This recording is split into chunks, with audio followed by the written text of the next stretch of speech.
157 D3ad after Ethiopian Airlines flight to Nairobi crashes shortly after takeoff. KSBY.com. Update 10:44 a.m. Ethiopia's House of People's Representatives has declared Monday a national day of mourning for all 157 victims of Sunday's crash of an Ethiopian Airlines plane shortly after takeoff from Addis Ababa. Prime Minister Abiy Ahmed's office says the cause of the crash will be communicated promptly to the public as updates come in. The Prime Minister visited the crash site earlier Sunday, as did the airline's CEO. The plane had been at 8 Americans were among 157 people killed when a plane crashed shortly after takeoff in Ethiopia on Sunday morning. The Ethiopian Airlines flight was headed from Addis Ababa en route to the Kenyan capital of Nairobi with 149 passengers and 8 crew members on board. There were no immediate details on what caused the crash of the Boeing 737 MAX 8 plane, which was new and had been delivered to the airline in November, but Swedish flight tracking website, Flightradar24 said the plane after takeoff. The airline's CEO Tawald Gebremariam told a press conference that the plane had no known technical issues and the captain had an excellent flying record with more than 8,000 hours of flying experience. He reported difficulties while in flight and wanted to return to the airport, Gebremariam said. He was given clear. Gebremariam expressed his profound sympathy and condolences to the families and loved ones of passengers and crew who lost their lives in this tragic accident in a Facebook statement. Ethiopian Prime Minister Abiy Ahmed, who visited the site of the crash, offered his deepest condolences to the families of those on board. Kenya's President Uhuru Kenyatta also tweeted that he was saddened by the news of the crash. My prayers go to authorities earlier said 32 Kenyans had died in the crash.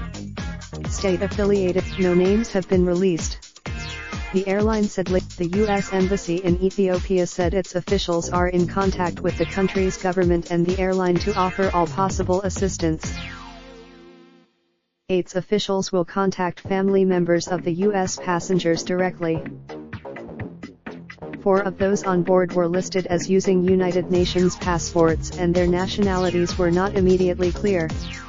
Gebremariam Maria Fernanda, the president of the 73rd session of the UN General Assembly, Boeing said in a statement that a technical team will be traveling to the crash site to provide assistance under the direction of the Ethiopia Accident Investigation Bureau and U.S. National Transportation Safety Board. Boeing is deeply saddened to learn of the passing of the passengers and crew on Ethiopian Airlines Flight 302, it said. We extend our heart. The NTSB later said it would send 4 people to assist in the investigation because the aircraft was manufactured in the U.S. In October, another Boeing 737 MAX 8 plunged into the Java Sea just minutes after taking off from Jakarta, Indonesia's capital. The Addis Ababa-Nairobi route links East Africa's 2 largest economic powers and is popular with tourists making their way to safari and other destinations. Sunburn travel at the airport in Nairobi, worried families gathered. I came to the airport to receive my brother, but I have been told there is a problem, Agnes Mulu said. I just pray that the state-owned airline, widely considered the best-managed airline in Africa, calls itself Africa's largest carrier and has ambitions of becoming the gateway to the continent. Sunday's crash comes as the country's reformist prime minister has vowed to open up the airline and other sectors to foreign investment in a major transformation of the state-centered economy. Ethiopian Airlines has been expanding assertively, recently opening a route to Moscow and in January inaugurating a new passenger terminal in Addis Ababa to triple capacity. Speaking at the inauguration, the Prime Minister challenged the airline to build a new airport city terminal in Bishoftu, where Sunday's crash occurred. Accessibility tools. Raindrop, drop top smoking, no cooking the hot pot. Fucking on your bitch, yeah, that. Looking up, open the park pot.